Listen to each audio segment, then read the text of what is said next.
বিদেশ থেকে আজ আমার স্বামীর লাশ এলো।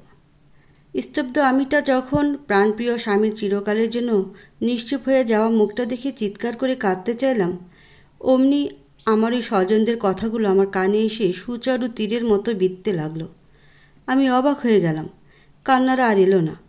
আমার ভাসুর আর জায়েরা মিলে তখন জমি জমার হিসেব কষতে ব্যস্ত। খালা আমাকে চুপিসারে জানিয়ে গেল। বারবার বলছিলাম জামাইয়ের থেকে তার পাওনা সব লিখা নিতে। নিছস ন্যাস নেই। এখন কি করবি? শ্বশুরবাড়ি থেকে এক আনাও পাবি না। জন্ম দিছস মাইয়া, সব তো তোর দেবর ভাসুরদের নামে হইয়া যাইবে। এখন কি হিসেব কষার সময়? আমি এক হাতে আমার পাশ থেকে কুহুকে আগলে নিই। মেয়েটা ভয় পাচ্ছে। এসব কি হচ্ছে ও বুঝতে পারছে না। বয়সই বা কত? সবে 5। ও শুধু বুঝতে পারছে কিছু একটা ঘটেছে। যা ঘটেছে তা ভালো কিছু নয়, তা মারাত্মক খারাপ। আমার শ্বশুর শাশুড়ি বেঁচে নেই। যৌথ পরিবারে প্রায় অনেকটা খরচ আমার স্বামী বহন করত। তার মৃত্যুতে কেউ কষ্ট পাক বা না পাক টাকা পয়সার চিন্তা করতে ভোলেনি। আমি আজ নতুন করে মানুষ চিনলাম। এরাই না বিদেশি পয়সার জন্য সব সময় আমায় মাথায় করে রাখত। সারাটা দিন আমি আর কাঁদলাম না। চুপ হয়ে মেয়েকে নিয়ে মুহিবের নিথর শরীরটার পাশে বসে রইলাম। বিকেলে জানাজা হলো। বাড়িটা আস্তে আস্তে খালি হচ্ছিল। আমি চুপ হয়ে বসার ঘরের এক কোণে বসে বসে পাওয়া না পাওয়ার হিসেব কষছিলাম যখন প্রতিবেশীদের টুকিটাকি কথা ফের কানে এলো। একজন বলছে অল্প বয়সে বিধবা হইল, এখন তো ঠিকই বিশ্বপনা করে বেড়াবে। আরেকজন বলল মেয়েটার কথা ভাবছ? ওইটুকুন বাচ্চা, মা ভেগে যাবে আরেকটার সাথে। সব কষ্ট এসে পড়বে বাচ্চা মেয়েটার উপর। আমি তাদের কথা শুনে চোখ বন্ধ করে ফেললাম। কোত্থেকে যেন মা হুট করে এসে তাড়া দিতে লাগলো আমাকে। ও টনু, ব্যাগ গোছা, বাসায় যাবে আমার সাথে। এক বাক্যে বলে দিলাম মাকে। বাড়ির পরিস্থিতি তো দেখছই। সবটা ঠিক হোক। কুহুকে নিয়ে 2-4 দিনের জন্য বেড়াতে যাবিনি? তুমি কি আজ যাবে না কি থাকতে চাইছো? মা কিছু বলার আগে আমি আবার বলে উঠলাম, মা আজ বরং চলে যাও, কাল এসো। বাড়িতে অনেক মানুষ, জায়গা হবে না থাকার। মা আমার হাত শক্ত করে চেপে ধরে অন্য পাশে নিয়ে গিয়ে বলল, এরা তোকে শান্তি দেবে না, বাঁচতে পারবি না। শক্ত চোখে তাকিয়ে সামান্য হাসলাম, ভাগ্যকে পরিহাস করে। ভাইয়ের সংসারে বোঝা হয়ে কিভাবে থাকি বলো? মহিব বেঁচে থাকতে আমাকে বেশি দিন বাপের বাড়ি থাকতে দিতে চাইতো না। ও বারবার বলতো আমি যে ও বাড়ি যাই, আমার ভাবি মনে মনে বিরক্ত হতে পারেন, হয়তো ভদ্রতার খাতিরে বলতে পারেন না। আচ্ছা মা, অন্যের বিরক্তির কারণ কেন হব? মা হয়তো আমাকে বুঝলো, কিন্তু সেসব আরও কঠিন হয়ে বলল, তোর বাপের বাড়ি আছে, তোর বাপের যতটুকু টাকা আছে তুই আর কুহু 3 বেলা খেতে পড়তে পারবি। অনড়ভাবে বললাম, ওই টাকায় ভাইয়ার অধিকার। আমার সংসার আমি ছাড়ব না, মরলেও এখানেই মরব। মা দ্বিতীয়বার আর কিছু বলার সাহস পেল না। আস্তে আস্তে আমার সংসারটা কেমন যেন হয়ে উঠতে লাগলো। বড় জিদ করে তো বলেছিলাম আমার সংসার আমি ছাড়ব না, কিন্তু পৃথিবীর সবচেয়ে কঠিন 4টি দিন কাটলো আমার। আমি ভেঙে পড়িনি। বিয়েটা পারিবারিকভাবে হলেও ভালোবাসায় আমাদের কোনো অংশেই কমতি ছিল না। তাই তো প্রতিবার দেশ ছাড়ার আগে রাতে আমি তার বুকে নির্ঘুম পড়ে থেকে ফোপাতাম। অসম্ভব ধৈর্য সম্পন্ন মুহিব আমাকে শান্ত করতে কত কী না করত। ছেলে ভোলানো সব কথা বলতো। এক পর্যায়ে আমি বুঝদার বাচ্চাদের মতো কান্না থামিয়ে তার কথা শুনতে লাগলে সে রসিকতা ছেড়ে আমাকে আরও শক্ত করে জড়িয়ে ধরত নিজের বুকে। তারপর বলতো, অনিন্দিতা, আগামীকাল এই সময়টায় আমি তোমার থেকে কয়েক শত কিলোমিটার দূরে থাকব। তখন চাইলেও তুমি আর রাগ দেখাতে পারবে না, চাইলেও গাল ফুলিয়ে মুখ ঘুরিয়ে বসে থাকতে পারবে না। কেননা তখন আমি এভাবে বুকে জড়িয়ে তোমার মান ভাঙাবো না। এভাবে টুকটাক আদরে তোমায় নিজেকে পৃথিবীর সবচেয়ে সুখী মেয়ে ভাবাবো না। আগামীকাল মাঝরাতে যখন তোমার ঘুম ভাঙবে, তুমি অর্ধ অচেতনতায় বিছানা হাতড়ে আমায় খুঁজবে। বিনিময়ে এক বুক হাহাকার পাবে। আর কয়েক ঘন্টা আছি আমি। আমাকে নিয়ে তোমার পৃথিবীতে যত কথা আছে আমাকে বলো, আমি শুনব। মৃত্যুর কাঁটা সেকেন্ডের চেয়েও দ্রুত এগোয়। আমি কাল যাব, এটা সত্য। দূরত্ব বাড়বে, সেটাও সত্য। অথচ দীর্ঘ সময়ের এই দূরত্বটা ঘুচিয়ে আমি আবারও তোমার কাছে ফিরব। এই কথাটা অসত্য প্রমাণ হতে সময়ের প্রয়োজন পড়বে না। প্রতি বছর অসংখ্য প্রবাসী লাশ হয়ে স্বজনদের কাছে ফিরছে। আমি তোমায় গ্যারান্টি দিতে পারবো না যে নেক্সট লাশটা তোমার স্বামীর হবে না। ওদের স্ত্রী সন্তানরা শেষ বিদায় জানাতে পারে না। অসংখ্য না বলা কথা থেকে যায় ওদের। অসংখ্য পরিকল্পিত ভবিষ্যৎকে অতীত বানিয়ে রেখে যায় ওরা। আমি তোমায় পরিকল্পনা করতে বারণ করি। আমি তোমায় শেষ বিদায় জানানোর সুযোগ দিই। তাই প্রতিবার তুমি আমাকে বিদায় জানাবে, ঠিক যেমন ধরো আর এই বুকে আসতে পারবে না। অনিন্দিতা, আর কয়েক ঘন্টা আছে, আমাকে বিদায় জানাও। আমি তার কথাগুলো খুব মনোযোগ দিয়ে শুনতাম। তারপর আস্তে আস্তে মানিয়ে নিতে লাগলাম। প্রতি বিদায়ে তাকে আমি শেষবারের মতো বিদায় জানাতাম। তাকে নিয়ে যত ভাবনা চিন্তা ছিল, যত রাগ অভিমান ছিল, সব বলতাম। এই তো 5 মাস আগে যখন নিয়ম মাফিক আবারও বিদায় জানানোর দিন, মুহিব আমার চুল আঁচড়ে বিনুনি গাঁথতে গাঁথতে বলেছিল, আমি না থাকলেও তুমি নিজের খেয়াল রাখতে কার্পণ্য করবে না, নিজের যত্নে খামতি রাখবে না, খাওয়া দাওয়ায় হেলা করবে না, কুহুকে অযথা বকাবকি করবে না, রাগ উঠলে কাগজে লিখবে, এরপর পানিতে ভিজিয়ে ফেলবে কাগজটা, দেখবে ঠিক শান্তি লাগছে। জীবন আমাদের প্রতি পদে জীবিকা শিক্ষা দেয়। তুমি হতাশ হবে না, শিক্ষা নেবে, এগিয়ে যাবে। জীবনের প্রতিকূলে যেতে চেও না, স্রোতের টানে ভেসে যাবে। অনুকূলে তাল মেলাতে থেকো। বিশ্বাস করো, জীবনকে একবার নিজের নিয়ন্ত্রণে আনতে শিখে গেলে এর চেয়ে সুন্দর কিছু আর খুঁজে পাবে না। অনিন্দিতা, তুমি অত্যন্ত বুঝদার একজন মেয়ে। আমার কথাগুলোকে মনে রেখো সর্বদা। আমি মনে রেখেছি সেসব। ভুলিনি কিছুই, ভুলতে পারিনি।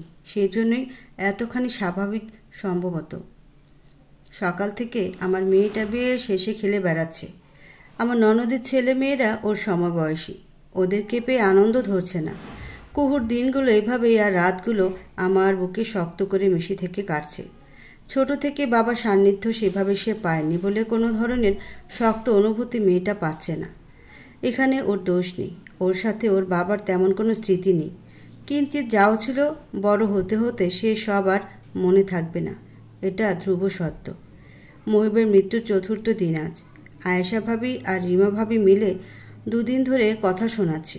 ওরা চেয়েছিল আত্মীয় স্বজনদের ডেকে খাওয়াতে, কিন্তু মৃত্যু উপলক্ষে লোক খাওয়ানোটা মহিব ঠিক পছন্দ করতো না। তাই কঠিনভাবে জানিয়েছি তাদের এসব কিছুর প্রয়োজন নেই। মহিবের বড় ভাই আমাকে ভীষণ স্নেহ করেন। এই জন্য কেউ আর আমার ওপর উচ্চবাচ্য করতে পারেনি। মেনে নিয়েছে আমার কথা। মহিবের রেখে যাওয়া কথাগুলোকে আদর্শ মেনে দিন চলতে শুরু করলাম। চাকরির চিন্তাটা যখন মাথায় এলো, তখন খুব মনে পড়ল মহিবের জোর করে আমার পড়াশোনা চালিয়ে নেওয়ার দিনগুলো। বিয়ের পর পড়াশোনা করার ইচ্ছেটা ছিল না। তবুও মহিবের রোজ এক কথা, বিয়ে মানে সংযুক্তি নির্ভরশীলতা নয়। আগামী দিনটিতে আমি কর্মক্ষম হয়ে গেলে তুমি যেন সার্টিফিকেটের দোহাই দিয়ে আফসোস না করো, তার খেয়াল রাখাটাও আমার দায়িত্ব। আমি অকম্পিতভাবে সার্টিফিকেটগুলো ছুঁয়ে গেলাম আমার নামটা, অনিন্দিতা অনু, অভিভাবক মুহিব আহসান। একাধারে ছোটোখাটো যত জব সার্কুলার পেলাম, সবইতে অ্যাপ্লাই করতে লাগলাম। বাজ বিছাড় তেমন একটা করলাম না। সিভি দেখে তন্মধ্যে বেশ ভালো একটা কোম্পানি থেকে ডাকা হলো আমাকে। অল্পতেই ঘাবড়ে যাওয়া আমি প্রবল আত্মবিশ্বাস ও দৃঢ় মনোবলের দ্বারা ভাইভাতে উত্তীর্ণ হলাম। জয়েনিং সোমবার। এ নিয়ে বাড়িতে কম ঝামেলা হয়নি। বড় ভাই একবার বলেছেন, অনু, তোমার এসব কাজ করা লাগবে না। আমরা মরে যাইনি। নিজের জায়গায় শক্ত থেকে আমি বলেছি। মহিব চাইতো না আমি কখনো কারোর ওপর নির্ভরশীল হই। আমি ওর চাওয়াকে সম্মান করি। বড় ভাই আর কিছু বলেনি। সেই সাথে জায়েদের আমার মুখের উপর বলা, চাকরি করে দুনিয়া কিনে নেবে নাকি? কথাটা থেমে গেল সামনাসামনি। গোপনে শুরু হলো এর ওর কাছে আমার নিন্দে। ব্যাপারটা ধরতে পারি আমি। তারপরও চুপ থাকি। তর্ক সুশিক্ষিতার শিক্ষা ধ্বংস করে, অশিক্ষিতার পর্যায়ে নামিয়ে আনে। মুহিব না আমাকে সুশিক্ষায় শিক্ষিত করতে উঠে পড়ে লাগতো। বাড়িটা আগের মতোই থাকার চেষ্টা করি। ওদের কারো কথাকে তোয়াক্কা করি না। সরাসরি কেউ অবশ্য কিছু বলার সাহসও পায় না। গতকাল বড় আপা বলেছিল একটু হিসেব করে চলতে এখন। আমি অবাক হয়ে তখন শুধিয়েছি, কেন? সহানুভূতি দেখাচ্ছেন, নাকি আমার স্বামী রেখে যাওয়া টাকার অভাব? মুখের ওপর এভাবে বলে ফেলাতে বড় আপা ঘাবড়ে গিয়েছেন। ইতস্তত করতে করতে বলেছেন, তোর আর কুহুর ভালোর জন্য বলেছিলাম ছোট। আপা, এত ভালোর দরকার নেই। আল্লাহ যতদিন হাতে পায়ের জোর রেখেছেন, ইনশাল্লাহ অভাব আসবে না আমার আর কুহুর লাইফে। জীবন চলার জন্য যতটুকু প্রয়োজন আমি করব। স্বামী বেঁচে আছে মানে নারী রানী, স্বামী নেই মানেই দুঃখিনী। এ কোন নিয়ম? কোত্থেকে যেন ছোট আপা এসে বললেন, এই তোর দুঃখ লাগছে না অনু? বর মরেছে মাস গেল মাত্র, বিন্দুমাত্র শোক নেই। আমি শক্ত চোখে তাকিয়ে বললাম, শোক নেই আপা। মৃতদের জন্য মনে শোক রাখা উচিত না, দুঃখ পাওয়া উচিত না। মৃত্যু কখনো অনাকাঙ্ক্ষিত হয় না। প্রতিটি মানুষের হায়াত সৃষ্টিকর্তা তার জন্মের সময় লিখে রেখেছেন। এর কিঞ্চিত বেশি বাঁচার সামর্থ্য কারোর নেই। তবে মৃত্যুর মতো এত সত্য বিষয়ের সাথে আমরা অনাকাঙ্ক্ষিত শব্দটা যোগ করে কেন শোক পালন করব? ওরা আর কিছু বলেনি এরপর আমাকে। সম্ভবত ভেবে নিয়েছে স্বামী শোকে পাথর বনে গিয়েছি। ব্যাপারটা তা নয়। পৃথিবীর সবচেয়ে কঠিন বিষয় হচ্ছে মৃত্যু। আর মুহিব আমাকে এই বিষয়টা সহজভাবে গ্রহণ করতে শিখিয়েছিল। যে মৃত্যুকে মেনে নিতে পারে সে দুনিয়া জয় করতে পারে। সেদিন মুহিবের লাশের সামনে দাঁড়িয়ে আমি সামান্য নড়বড়ে হয়েছিলাম অবশ্য। তারপর নিজেকে শক্ত করতে আমার খুব একটা সময় লাগেনি। দিনগুলো এভাবে কাটল। আস্তে ধীরে সোমবার চলে এলো। একটা হালকা রঙের সুতির শাড়ি পরে নিলাম। চুলগুলোয় খোপা হাতে ব্রেসলেট, গলায় একটা সরু চোকার্স। সাজসজ্জা এমনিতে পছন্দ না আমার, তবে সাজলে নাকি মেয়েদের আত্মবিশ্বাস বাড়ে। এই কথাটাও আমাকে আমার সেই বিখ্যাত দার্শনিক মুহিব আহসান জানিয়েছিলেন। লোকটার কথা জাদু ছিল। মনে পড়লেই ঠোঁটের ভাঁজে আপনা থেকে কি মিষ্টি একটা হাসি চলে আসে। অফিসে যাওয়ার পথে কুহুকে বাড়িতে রেখে যেতে ইচ্ছে করছিল না, তাই ওকে নিয়েই বেরোলাম। পথিমধ্যে মায়ের বাড়ি। ওকে সেখানে রেখে আমি ফিরে রওনা হলাম। ঘণ্টা খানিকের রাস্তা। বাসে গেলে আধা ঘন্টার মধ্যে পৌঁছে যাওয়া যাবে, কিন্তু প্রথম দিন পাবলিক ট্রান্সপোর্টে যেতে ইচ্ছে করলো না। একটা ক্যাব বুক করে নিলাম। এরপর পৌঁছালাম আমার গন্তব্যে। অফিসে প্রথম দিন আমি সহ আরও 2 জনের জয়েনিং হলো। সবাই ফুল দিয়ে আমাদের অভিবাদন জানালো। নতুন ছেলে মেয়ে 2 জন অন্য টিমের। আমাদের টিমের লিডার আজ ছুটিতে আছেন, তাই তার অ্যাসিস্ট্যান্ট আমাকে আমার কাজগুলো বুঝিয়ে দিল। প্রথম 2 দিন সাধারণভাবেই কাটল। সকালে কুহুকে মায়ের বাড়ি রেখে বের হওয়া, এরপর 9টা থেকে 5টা অফিস, তারপর মায়ের কাছ থেকে কুহুকে নিয়ে বাড়ি ফেরা। এই তো এভাবেই যাচ্ছে। অথচ বিপত্তি ঘটল যেন ঠিক কদিন পর। আমাদের টিম লিডারকে দেখে আমি ভড়কে গেলাম। পায়ের মাটি নড়বড়ে হয়ে উঠল। এতটা অপ্রস্তুত হয়ে পড়ব জানলে সম্ভবত এই শহরেই থাকতাম না। আমাকে দেখে তিনিও অবাক হয়েছেন।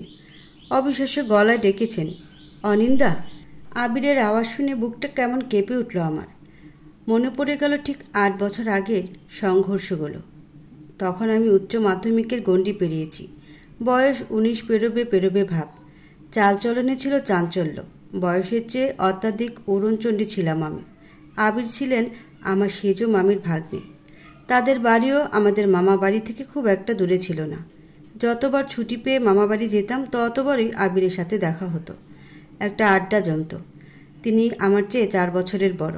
তবুও কিভাবে যেন বেশ সুন্দর একটা বন্ধুত্ব হয়ে যায় ছোট থাকতে। মানুষ হিসেবে তিনি ছিলেন অত্যন্ত চমৎকার, আর আমি কিঞ্চিত দুষ্ট প্রকৃতির।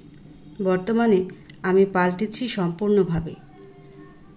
তারটা বলতে পারলাম না, তবে বিপরীত আকর্ষণ বলের ক্রিয়া আমার মধ্যে সামান্য দেখা গিয়েছিল। সেবার যখন আমার বিয়ে ঠিক হলো, আমি মামাবাড়ি গিয়ে সবার আগে বিষয়টা আবিরকে জানিয়েছিলাম। তিনি জিজ্ঞেস করেছিলেন, তুমি রাজি অনিন্দা? আমি রাজি ছিলাম না। তাকে পছন্দ করতাম, কিন্তু মনের পছন্দটা সে পর্যায়ে পৌঁছাতে পারিনি যে পর্যায়ে গেলে তা মুখে আনা যায়। আবিরও আমাকে অন্য কোনো নজরে দেখতেন না। আমি তাকে জানাই, হ্যাঁ আবির ভাই, তুমি কিন্তু আসবে। আবির হেসে আমার মাথায় হাত বুলিয়ে বলেছিলেন, ঠিক আছে যাব। কিন্তু তিনি আসেননি। তারপর আর দেখা হয়নি তার সাথে। বিয়ে হলো। বিয়ের পর কতবারই তো গেলাম মামা বাড়ি, অথচ তার দেখা পাইনি। সেজ মামির কাছে জিজ্ঞেস করলে তিনি বলেছিলেন উচ্চশিক্ষার জন্য দেশ ছেড়েছেন। তারপর একসময় মুহিব আমার সেই কিশোর হৃদয়ের ভালো লাগা পুরোপুরি মিটিয়ে দিল। মুহিব, শুরুটা যেখানেই হোক না কেন শেষটা মুহিবের মাঝে গিয়ে আটকে রইল। আমার উত্তেজনা সব নেমে গেল। মিহি হেসে বললাম, ভালো আছেন? আবির আমার দিকে স্তব্ধ হয়ে তাকিয়ে আছেন। আমি ডেস্কে বসেছিলাম। তিনি দুবার শ্বাস ফেলে হাতের তর্জনীয় বৃদ্ধার সাহায্যে কপাল ঘষলেন। এরপর বললেন, আমার কেবিনে আসুন। সেকেন্ডের ব্যবধানে উল্টো দিকে ঘুরে কেবিনে চলে গেলেন। আমি হাতের কাজটা শেষ করে উঠে সরাসরি তার কেবিনের দিকে গেলাম। দরজা নক করে বললাম, আসবো? আবির আমাকে এক পলক দেখে সেদিকেই তাকিয়ে রইল। আমি সেই চাহনির মানে বুঝে ভেতরে প্রবেশ করে মুখোমুখি দাঁড়ালাম। তারপর স্মিত হাসলাম। হাসির চেয়ে ধারালো কোনো অস্ত্র নেই। কেবলমাত্র ছোট্ট একটা হাসির দ্বারা প্রবল শক্তিসম্পন্ন প্রতিপক্ষকেও দ্বিধায় ফেলা সম্ভব। আবির আমার শত্রু নয়, তবে এমন একটা পরিস্থিতির মুখোমুখি হতে হবে তা যেন আমার জন্য ছিল এক ভীষণ দুঃস্বপ্ন। সেই দুঃস্বপ্ন বাস্তবতায় মিশে গেল। আবির কাট কাট গলায় আমাকে জিজ্ঞেস করলেন, তুমি এখানে কেন? আমি মুখ থেকে হাসি সরালাম না। সেইভাবেই ভ্রু কুঁচকে বললাম, কাজ করি এখানে। কেন? কেন আবার? জব করতে পারি না আমি? হঠাৎ হাসি মলিন হলো আমার। অনমনীয় চোখে তাকিয়ে বললাম, কি শুনতে চাইছেন? এই কর্মজীবী মেয়েদের দেখে সবসময় যে মেয়েটা বলতো, বিয়ের পর আমি মোটেও চাকরি বাকরি করব না, সম্পূর্ণ সময়টা সংসারে দেব, সেই মেয়েটা এখানে কেন? চোখে চোখ রাখলাম আবিরের। জানেন না কিছু? আবিরের চোখের পাতা সামান্য কেঁপে উঠল। দেখলাম সে বলল, জানি না, জানতে চাইছি। আমি প্রলম্বিত শ্বাস ফেলে বললাম, তেমন কিছু না। বলার মতো না? আসলে মুহিব মানে আমার স্বামী গত মাসের 6 তারিখে মারা গেছে। তাই এখন অনেক ইচ্ছে অনিচ্ছেই নিজেদের রাস্তা পাল্টেছে। আবির অবিশ্বাস্য দৃষ্টিতে তাকিয়ে রইলেন, যেন মেনে নিতে পারছেন না। ধরা গলায় বললেন, এত সাবলীলভাবে এত বিশ্রী সত্য বলতে পারছো? পারছি। কি করে? সত্য বলতে দ্বিধা থাকা উচিত নয়। আবির আমাকে সান্ত্বনা দিতে বললেন, তুমি ঠিক আছো অনিন্দা? ফ্যামিলিতে প্রবলেম হচ্ছে? কোনো সমস্যা? আমাকে বলো। বরাবরের মতোই উপহার সূচক সেই হাসিটা ঠোঁটের ভাঁজে রাখলাম। সহানুভূতি দেখাবেন না, আমার ভালো লাগে না। থেমে আবার বললাম, মুহিব তার সকল অ্যাকাউন্টের নমিনি আমাকে করে রেখে গেছে। যা টাকা পয়সা আছে মনে হয় না গোটা জীবন বসে বসে খেলেও ফুরোবে। তবে চাকরি করছো কেন? আমি স্মিত হেসে বললাম, আয়ের উৎস নিশ্চিত না করে কেবল ব্যয় করতে থাকলে নিঃস্ব হতে সময় লাগে না। আবির কিছু বললেন না। টেবিলের ওপর থেকে গ্লাস তুলে পানি পান করলেন। এরপর নিজের চেয়ারে বসে কিছুক্ষণ মেঝের দিকে তাকিয়ে রইলেন। কিছুক্ষণ ভাবলেন সম্ভবত। আমি তাকিয়ে আছি শুধু। বহুদিন পর মানুষটাকে দেখলাম। মনের ভেতর সেই ভালো লাগার অনুভূতিটা আছে, তবে তা কেবল সম্মানের। অন্য কোনোভাবে কল্পনা করার সুযোগ পাইনি আগে, আর এখন সম্ভব না। আমি এগিয়ে গিয়ে তার মুখোমুখি দাঁড়িয়ে জিজ্ঞেস করলাম, আপনি ভালো আছেন? আবির সঙ্গে সঙ্গে উত্তর দিলেন না। কিছুক্ষণ চুপ থেকে বললেন, ভালো। আচ্ছা, আমি আসি তবে। হ্যাঁ, যাও। আমি উঠে দাঁড়ালাম। বেরিয়ে আসার আগ মুহূর্তে আবির পুনরায় ডাকলেন, অনিন্দা। পিছে তাকিয়ে বললাম, অফিস আওয়ার শেষে নিচে ওয়েট করো, একসাথে বেরোবো। কেন? কথা আছে সামান্য। আচ্ছা, ঠিক আছে। 5টায় বেরোনোর সময় আবির গাড়ি নিয়ে এগিয়ে এলেন। আমি বিনা বাক্যে উঠে পড়লাম পাশে। আবিরকে বললাম, 6টার মধ্যে আমাকে রোকেয়া সরণিতে নামিয়ে আসবেন। তারা আছে? হ্যাঁ, মেয়ে অপেক্ষায় আছে। আবির গাড়ি স্টার্ট করলো। এরপর বলল, মেয়ের নাম কি রেখেছ? কুহেলি আরশাদ। ডাকনাম কুহু। সুন্দর নাম। বয়স কত? এবছর 5 পেরোবে। বাপের বাড়িতেই থাকছ? না, আমার বাড়ি ছেড়ে কই যাব? কিঞ্চিত অবাক হলো আবির। তোমার বাড়ি? আলাদা থাকো? না, মুহিবের বাড়িই তো আমার বাড়ি। ও বাড়ি সবাই ভালো। ভালো। সমস্যা হয় না তো কোনো? সমস্যাকে সমাধান করতে জানি। আবির হেসে ফেলল সামান্য। তুমি অনেক পাল্টে গিয়েছো অনিন্দা। আমিও হাসলাম। ঠিক যেভাবে আমাদের মধ্যে তুই তুমি থেকে তুমি আপনি চলে এসেছে, আগের মতো কিছুই নেই যে। তা বিয়ে করেননি কেন? হুট করেই অন্য প্রসঙ্গে ঢুকে পড়লাম আমি। আবির যেন প্রস্তুত ছিলেন এমন প্রশ্নে। বিয়ের বয়স হয়নি আমার। এহেন কথায় হো হো করে হাসলাম আমি। হাসতে হাসতে বললাম, রসিকতা করছেন? রসিকতা করব কেন? বয়সই বা কত আমার? সবে 32। ছেলেদের বিয়ের বয়স এরপর থেকে শুরু হয়। আচ্ছা, বুঝলাম।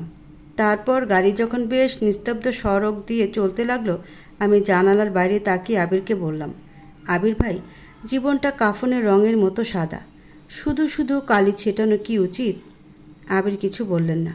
আমি হেসে বললাম, আবির ভাই, আমি ভালো আছি। মুহিব আমাকে একা চলতে শিখিয়েছিল ওর উপস্থিতিতেই। ও আমাকে ভালো থাকতে শিখিয়েছিল। ও আমাকে বলেছিল, কারো অনুপস্থিতি কারো জীবনে খুব বেশি সময় প্রভাব ফেলতে পারে না। তাই ওই যেটুকু সময় প্রভাব ফেলে সেটুকু সময় নিজেকে নিয়ন্ত্রণে রাখা উচিত। প্রভাবিত যাতে না হই সেজন্য সর্বস্ব দেওয়া উচিত। আমি তাই করেছি।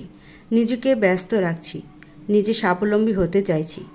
ও রেখে যাওয়া টাকায় আমি কুহুকে নিয়ে ভালোই থাকতে পারতাম, কিন্তু লোকেরা সুযোগ নিতে চাইতো।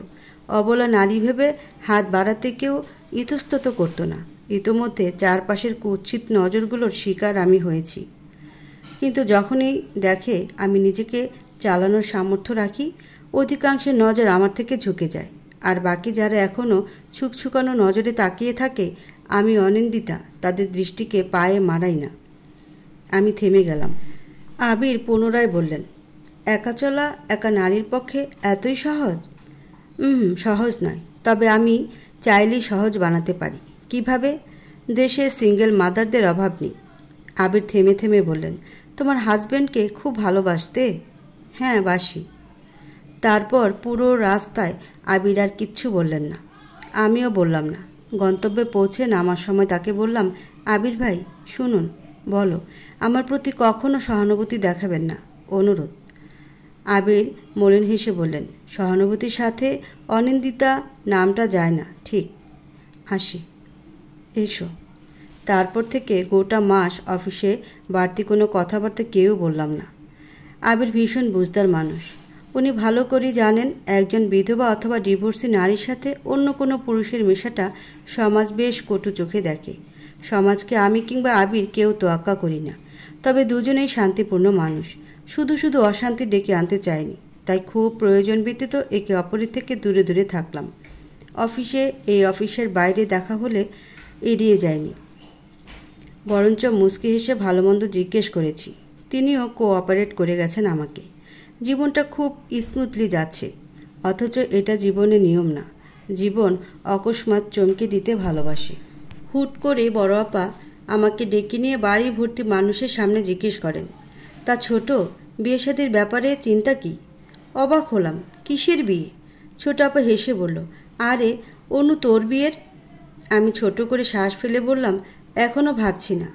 উঠে চলে যেতে লাগলাম। অমনি ও বাড়ির বড় বউ জহুরা আমাকে বলে উঠল, লুকিয়ে কাজ নেই ভাই, এখনও যৌবনেই আছো। একা যে থাকবে না তা আমরা বুঝি। এখন অন্যত্র জড়ালেও তো ক্ষতি নেই। তোমার বিয়ে শাদী দিলে আমরা একটু নিশ্চিন্ত হই। চিন্তা তো কম হয় না তোমার জন্য। আমি হেসে ফেললাম। সামনের সোফায় বসে জিজ্ঞেস করলাম, তা আমার বিয়ে শাদীর সাথে আপনাদের নিশ্চিন্ত হওয়ার সংযোগ কোন জায়গায়? আমার হাসিতে সবার মুখ গুমোট হয়ে উঠল। কেউ যেন কথা এগোনোর সুযোগ পাচ্ছে না। কোনো একটা বিষয় নিয়ে ভাবছে, কথাটা কিভাবে ওঠানো লাগবে তাই যেন ভাবনার আদ্যপান্ত। এই সময়ের মধ্যে আরেকজন বলে উঠল, তুমি আমাদের আপনজন, তাই চাই না নাম খারাপ হোক।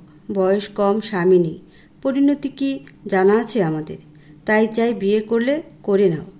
আমার ভেতর থেকে রাগগুলো আগ্নেয়গিরির ভয়ানক লাভার মতো উতলে উঠতে চাইছে। চোখ বন্ধ করে ফেললাম। মুষ্টিবদ্ধ হলো হাত। মোহিত বলতো, রাগ ভালো কিছু না। রাগ মন্দকে ভালো ও ভালোকে পৃথিবীর সবচেয়ে মন্দ কিছুর রূপে প্রদর্শন করায়। রাগ জাগতিক সকল শুদ্ধকে অশুদ্ধ বানিয়ে দেয় ও অশুদ্ধকে আঁকড়ে ধরতে শেখায়।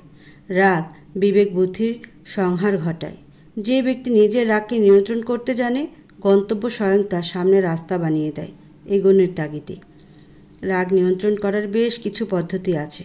তার মধ্যে সবচেয়ে কার্যকরী উপায় হচ্ছে চোখ বন্ধ করে 2-3 বার প্রলম্বিত শ্বাস ফেলা এবং বন্ধরত চোখে কিঞ্চিত সময়ের মাঝে নিজের সবচেয়ে দুর্বলতম দিকটা ভেবে নেওয়া। আমি আমার দুর্বলতাকে চিন্তা করলাম। কুহুকে ভাবলাম, এটা তো আমার যুদ্ধ। এখানে লড়াই শারীরিক না, মনস্তাত্ত্বিক দিক দিয়ে করতে হবে। আশ্চর্যজনকভাবে আমার রাগ নেমে এলো। অপ্রশস্ত হেসে বললাম, বিয়ে করব না আমি আমার আর কুহুর জন্য যথেষ্ট। এই কথা এখন বলছো, 2 দিন পর ঠিকই বাচ্চাটাকে ছেড়ে চলে যাবে, তখন তো সব এসে আমাদের ঘাড়েই পড়বে। এ পর্যায়ে আমার শক্ত হতে সময় লাগলো না।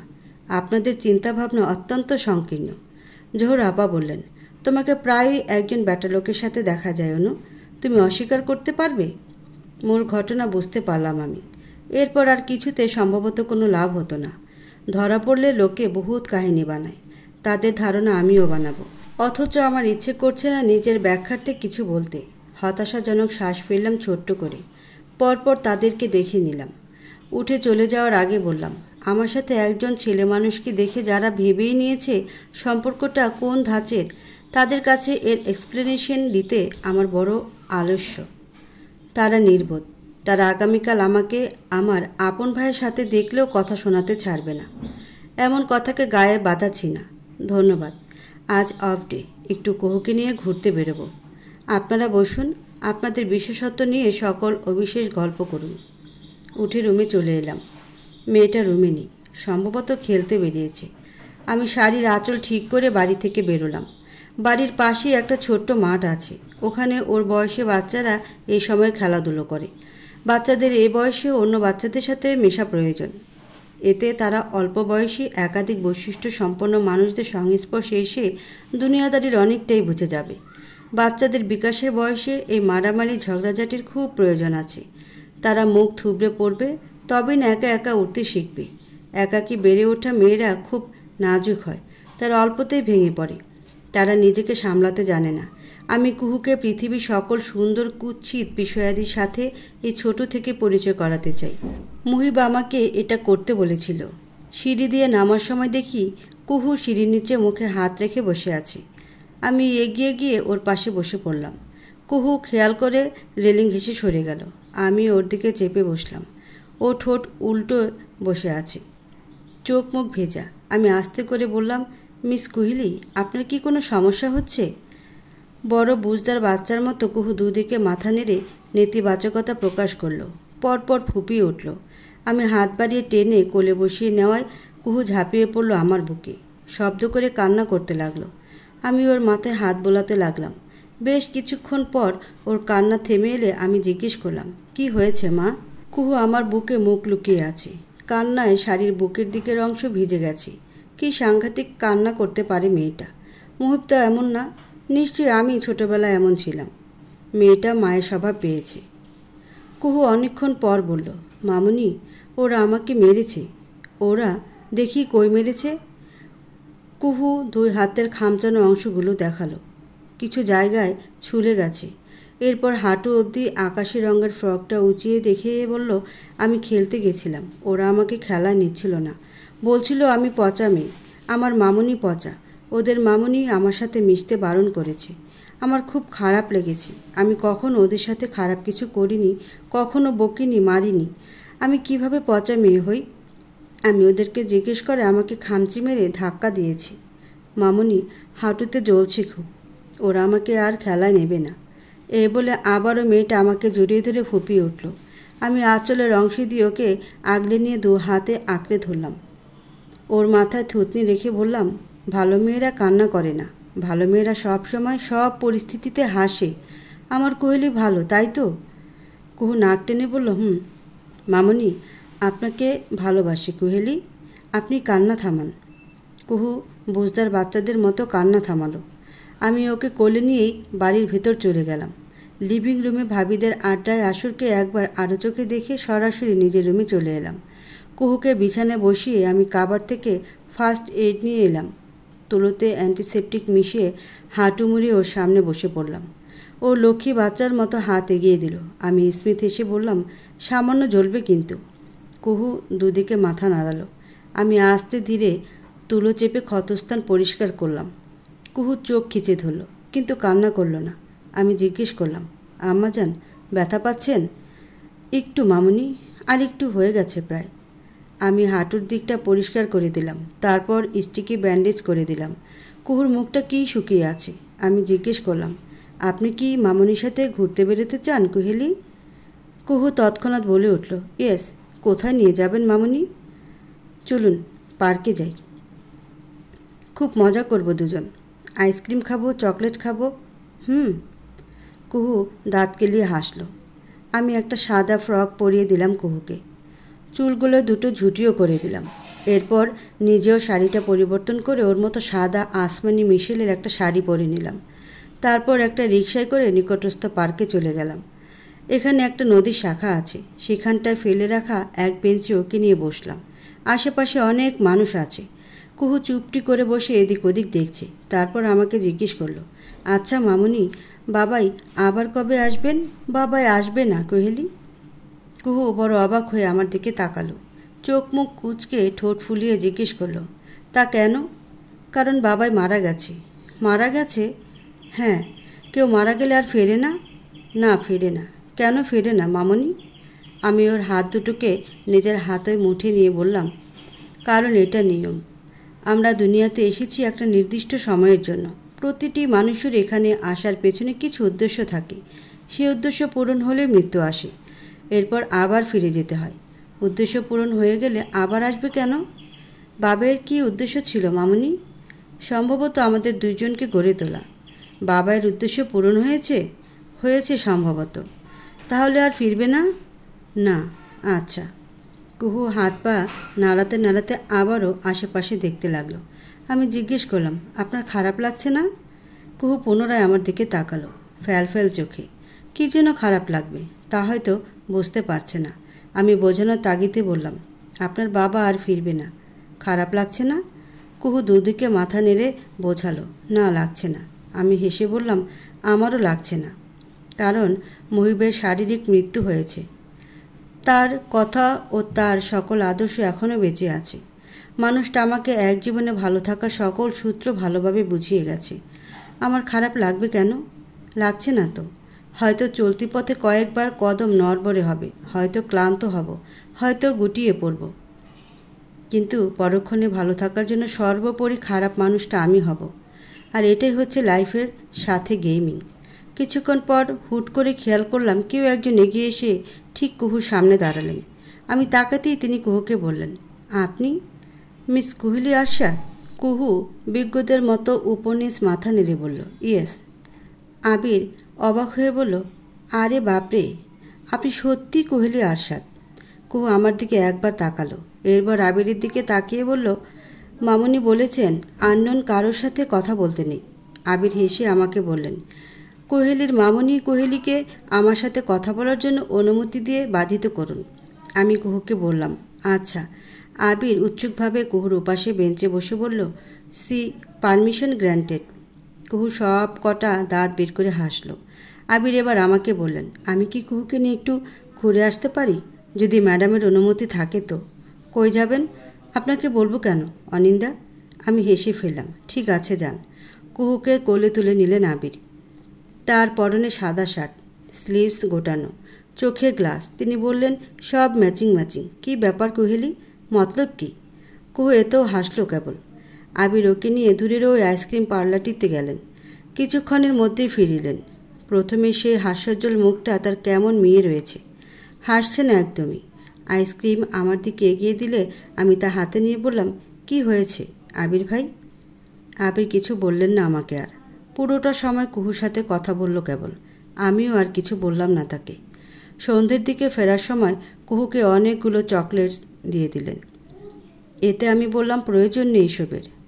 আবির কঠোরভাবে তখন বললেন, তোমার কোনো কিছুরই প্রয়োজন পড়ে না অনিন্দা, কিন্তু বাচ্চা মেয়েটার পরে। একরোখা মেয়ে মানুষ তুমি, সেসবের আর কি বুঝবে? আমি সরু চোখে তাকিয়ে বললাম, কিসের প্রয়োজন? একজন মা নিজেকে তার বাচ্চার জন্য যথেষ্ট মনে করলেও একজন বাচ্চার জন্য কখনো তা যথেষ্ট নয়। I single mother can not afford the whole happiness of a child's need. কুহুর গায়ের প্রতিটি ক্ষত তার প্রমাণ হিসেবে জ্বলজ্বল করছে। আমি চুপ রইলাম। কুহু সম্ভবত আবিরকে সব বলে দিয়েছে। আমার আর রাজকবি লজিক দিয়ে তর্ক এগোতে ইচ্ছে করল না। আবির মিথ্যে বলেননি। আমি কুহুকে গোটা পৃথিবী দিতে পারলেও কখনো একজন বাবা দিতে পারবো না। এদিকে দিয়ে আমি ব্যর্থ। শেষমেশ বললাম, পৃথিবীতে সবার বাবা থাকা লাগবে এর কোনো প্রয়োজনীয়তা আছে? আবির আরও গম্ভীর হলেন। নিজের আর কোহেলির খেয়াল রেখো অনিন্দা, তোমাদের লড়াই অনেক দূরের। পৃথিবীর সবচেয়ে সুন্দর অনুভূতিটি হচ্ছে একাকিত্বকে উপভোগ করতে পারার অনুভূতি। আমি একা নই, আমার জন্য কুহু আছে। অনেক অনেক মাস পর যখন দুজন একাকিত্বে অভ্যস্ত হয়ে উঠলাম, এক রাতে চুপিসারে কুহুকে শুধালাম, আম্মাজান, আপনি বাবাকে মিস করেন? কুহু ঘুম জড়ানো আওয়াজে উত্তর না দিয়ে উল্টো জিজ্ঞেস করেছিল, আপনি করেন? যারা প্রতিটি পদক্ষেপ উপলব্ধি হয়ে থাকে তারা অনুপস্থিতির অনুভবে কি করে থাকবে? থাকে না তো। নিয়মানুসারে আমিও মহিবকে মিস করি না। মৃদু হেসে বললাম, করি না। কুহু ঘুমে তলিয়ে যেতে যেতে বলল, আমিও করি না। আমরা দুজনেই ঘুমিয়ে গেলাম। পরদিন কুহুকে একটা স্কুলে ভর্তি করে দিলাম। আবির প্রায়ই রাতে কল দিয়ে কুহুর খোঁজ নেয়, কুহুর সাথে কথা বলে। দুজনের বেশ চমৎকার একটা বন্ডিং হয়েছে। আমার বুক চিরে দীর্ঘশ্বাস বেরোতে চায়। যদি সেবার আবিরকে আমার কিশোরীর উপলব্ধিটা জানাতাম, তবে গল্পটা আজ সম্পূর্ণ ভিন্ন হতো। একটা ছোট্ট সংসার হতো, একটা সুখী পরিবার আমারও হতো। পরপর আমি দীর্ঘশ্বাস ফেলা থেকে নিজেকে আটকে ফেলি। আমি কি প্রকৃতির নিয়মের বাইরে যেতে চাইছি? আমি কি ভাগ্যের বিপরীতে গিয়ে সাই সাই বাতাসে দম বন্ধ হয়ে মরতে চাইছি? মহিব তো আমাকে তা করতে নিষেধ করে গেছে। মহিব আমাকে কঠিন গলায় বলেছিল, অনিন্দিতা, আফসোসের সুরে বিষ থাকে। তুমি কি আত্মহত্যা করতে চাও? আমার স্রষ্টার আমাকে নিয়ে যা পরিকল্পনা আছে আমি তা সহাস্য চোখে দেখে যেতে চাই।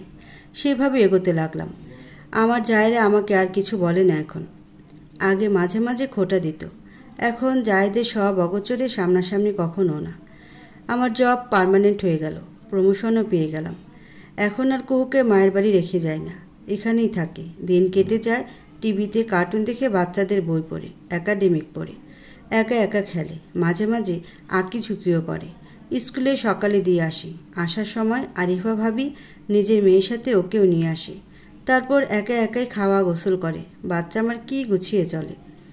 এবার 6 পড়ল, অথচ এখনই কি শান্ত। মহিবকে ছাড়া আমাদের প্রায় 1.5 বছর পেরিয়েছে। ঠিক এরম এক সন্ধ্যায় অফিস থেকে বাড়ি ফিরে দেখতে পাই বড় আপা আর ছোটো আপা বসার ঘরে আমার মেয়েকে নিয়ে বসে আছে। বিভিন্ন কথা বলছি। টুকটাক কিছু কথা কানে এলো।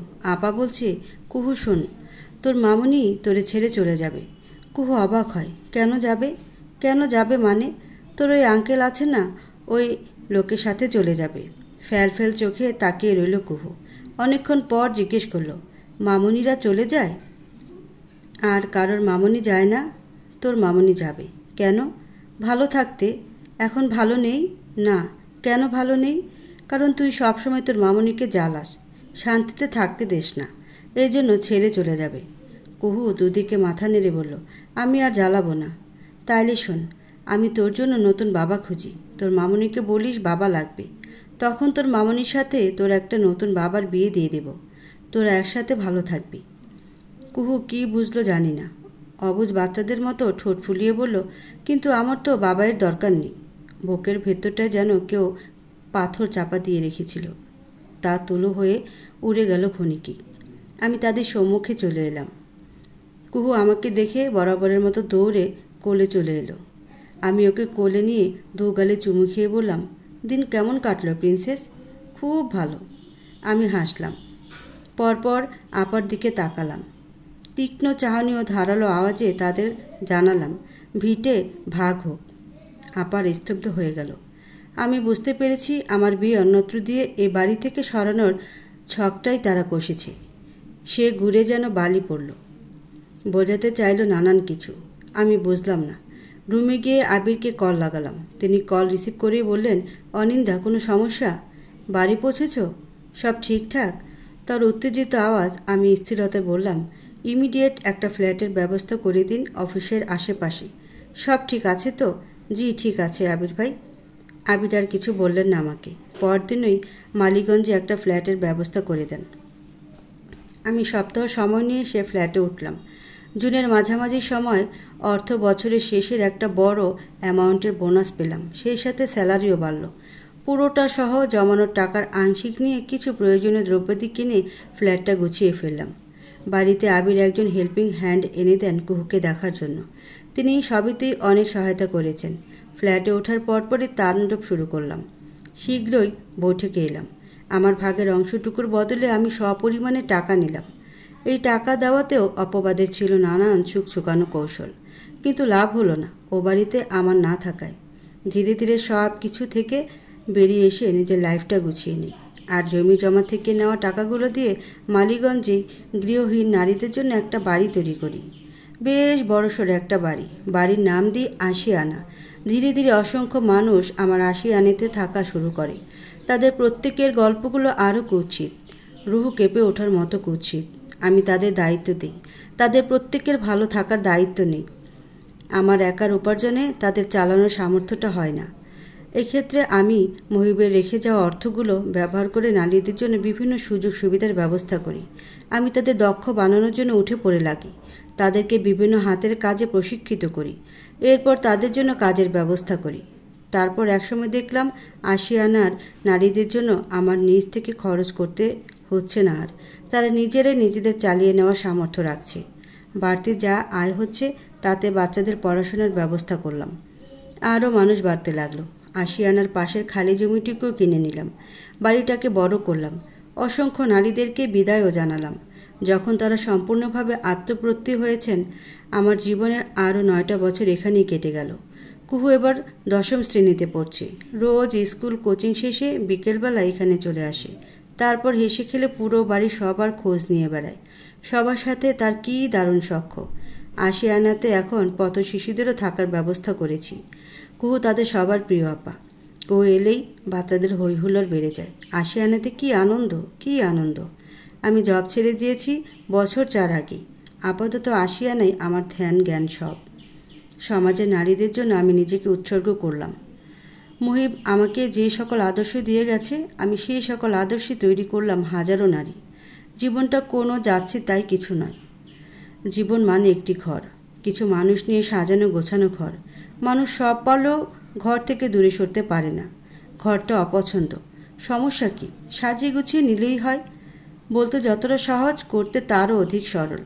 কেবল প্রয়োজন দৃঢ় মনোবল, প্রবল ইচ্ছে শক্তি, পর্বত সমান আত্মবিশ্বাস ও ইস্পাত কঠিন ব্যক্তিত্ব।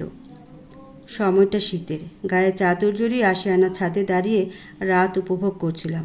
হুট করে কে যেন আমার সামনে এক মগ ধোয়া ওঠানো কফি এগিয়ে দিল। আমি তাকালাম। আবির দাঁড়িয়ে আছেন। মগটা হাতে নিয়ে বললাম, কখন এলেন? কিছুক্ষণ আগে। আচ্ছা। আবির মগে চুমুক দিলেন। তারপর চাঁদের দিকে তাকিয়ে বললেন, the moon is beautiful, isn't it? আমি হেসে ফেললাম। চাঁদের দিকে তাকালাম। তারপর আবির নিজেও হাসলেন। কফির মগ রেলিংয়ে রেখে তার গায়ের শাল ঠিক করলেন। সাদা পাঞ্জাবির হাতা গোটাতে গোটাতে বললেন, অনিন্দা, তোমার কাছে জীবন মানে কি? কোনোরূপ ভাবনা ছাড়াই বললাম, আমার কাছে জীবন মানে অ্যাডভেঞ্চার। পদে পদে চমক, কখনো সুখে বুক কাঁপে, কখনো ভয়ে আত্মা ছলকে ওঠে। জীবন মানেই অকস্মাৎ থমকানোর এক গল্প। আবির হেসে হেসে রেলিং ঠেসে দাঁড়ালেন। জীবন বৃষ্টি। সবচেয়ে বেশি যে জিনিসটা নিয়ে ভাবি সেটাই হারিয়ে যায়। যতবার সুখ খুঁজতে হাত বাড়াই, এক মুঠো দুঃখ পাই। আমি প্রসঙ্গ পরিবর্তন করে বললাম, আপনার বয়স কত? বড় ভাব নিয়ে আবির বললেন, ফেব্রুয়ারিতে 41 হবে। এখনও বিয়ের বয়স হয়নি। কী যে বলো না, বিয়ের বয়স শেষ অনিন্দা। এখন আর মেয়েরা আমাকে চয়েস করে না। সো ওসব বিয়ে টিয়ে হোয়াট এভার, বাদ। ঢং করছেন কেন? খুলে বলবেন কেন বিয়ে করতে এত অনিচ্ছুক? আবির ভাই চাঁদের দিকে তাকালেন। আজ পূর্ণ চাঁদের রাত। চাঁদের আলোয় চারপাশটা কী মোহময় লাগছে। আবির সেসব দেখতে দেখতে বললেন, নারীরা নিজেদের স্বামীর কাছেও সেফ নয়, তাই নিজেকে এই স্বামী ক্যাটাগরিতে ফেলতে ইচ্ছে করে না। আর কোনো প্রশ্ন করো না অনিন্দা, তোমাকে মিথ্যে বলতে আমার কষ্ট হবে। ঠিক আছে। তারপর প্রায় ঘণ্টাখানেক দুইজন চুপচাপ দাঁড়িয়ে রইলাম। রাত 12টার পর শীত বাড়তে লাগলো। আমি তখন আবিরকে বললাম, নিচে আসুন। আবির আমার দিকে তাকালেন না। এখানে ভালো লাগছে, তুমি যাও। আমি চলে এলাম। আবির সেভাবেই দাঁড়িয়ে রইলেন। মানুষ যা চায় সব কি সে পায়? যা পায় আদতে কি তাই চায়? কিছুটা ভাগ্য, বাকিটা কর্ম। চাওয়া দিয়ে পাওয়া হয় না, লাগে পরিশ্রম। আবির কি পরিশ্রম করেছিলেন? নির্বোধ পুরুষ জাতি। রাতে ঘুমানোর সময় কুহু আমার রুমে চলে এলো। রাত তখন 1:30টার কাছাকাছি। জিজ্ঞেস করলাম, ওকে, কী ব্যাপার মামুনি, ঘুমাননি? কুহু এগিয়ে এসে আমার কোল থেকে ল্যাপটপ সরিয়ে মাথা রাখলো নিজের। মিষ্টি করে হেসে বলল, আপনার সাথে ঘুমোতে ইচ্ছে করছে মামুনি, ঘুম পাড়িয়ে দিন। আমি কুহুর মাথায় হাত বুলিয়ে দিতে লাগলাম। চুলে বিলি কেটে দিতে দিতে বললাম, কোহেলি। জি মামুনি। আপনার কখনো আফসোস হয় না? কিসের আফসোস? আর বাকি 10টা মানুষের মতো স্বাভাবিক ও সুন্দর একটি জীবন না পাওয়ার আফসোস? হতে চাই, হতে দেই না। কিভাবে দেন না? আমরা ভালো আছি মামুনি, আরও ভালো থাকতে চাইছি। কেউ কেউ তো সামান্য এইটুকু ভালো থাকার জন্য স্রষ্টার কাছে প্রতি ওয়াক্তে কান্না করছে। আমার মা আছে, কারো কারো মা বাবা কেউ নেই। আমাদের শারীরিক অঙ্গ প্রত্যঙ্গ সব ঠিক আছে, কেউ বিকলাঙ্গ হয়েও তো বেঁচে আছে। আমরা দুনিয়ার কুৎসিত রূপ দেখে হাহাকার করছি, কেউ দুনিয়ায় দেখতে পাচ্ছে না। আমার স্রষ্টা আমাকে সেই কষ্ট দেননি যা ওদের দিয়েছেন। আমি কেন আফসোস করব, কেন শুকরিয়া আদায় করব না? ঝুঁকে কুহুর কপালে চুমু খেলাম আমি। কুহু চোখ বন্ধ করে বলল, মামুনি, আবির আঙ্কেল বোধ হয় আপনাকে ভালোবাসেন। কুহু আচমকা এই কথা বললেও আমি চমকাইনি। সংক্ষিপ্ত উত্তরে বললাম, জানি আমি। কুহুও অবাক হলো না, নড়ে চড়ে ঠিক হয়ে শুয়ে বলল, এই বিষয়ে আঙ্কেলের সাথে সরাসরি কথা বলেছেন মামুনি? না, সম্পর্ক জটিল হয়ে যাবে। কুহু হেসে বলল, মানে তিনি জানাতে চান না, আর আপনিও অবশেষে থাকবেন। Interesting? Yes princess, life is more interesting than you can imagine. Kuhu উঠে বসে বলল, মামুনি, আপনি চাইলে কিন্তু পারতেনই আবির আঙ্কেলকে একটা সুযোগ দিতে। অবশ্যই পারতাম, তবে এতে আপনার বাবাইয়ের কথাগুলোয় ভাটা পড়ত, আমাদের আশে আনাও তৈরি হতো না। কুহু আবারও শুয়ে পড়ল। অনুত্তেজিত গলায় বলল, আপনি এত সঠিক কেন সকল ক্ষেত্রে? Perfection is not a wailing thing. মাঝে মাঝে কিছু ভুল করা দরকার। আমিও মানুষ, ভুলের ঊর্ধ্বে নই। কিছু সাংঘাতিক ভুল আমার দ্বারাও হয়েছে। কি? ঘুমান। কুহু আর প্রশ্ন করল না, আমিও জবাব দিলাম না। আমার ভুলগুলো শৃঙ্গে স্থান নিয়েছে স্বার্থপরতা। সক্রিয় স্বার্থে দমে গিয়ে অন্যের ভালোবাসাকে সম্মান জানাতে আমার সে কি আলস্য।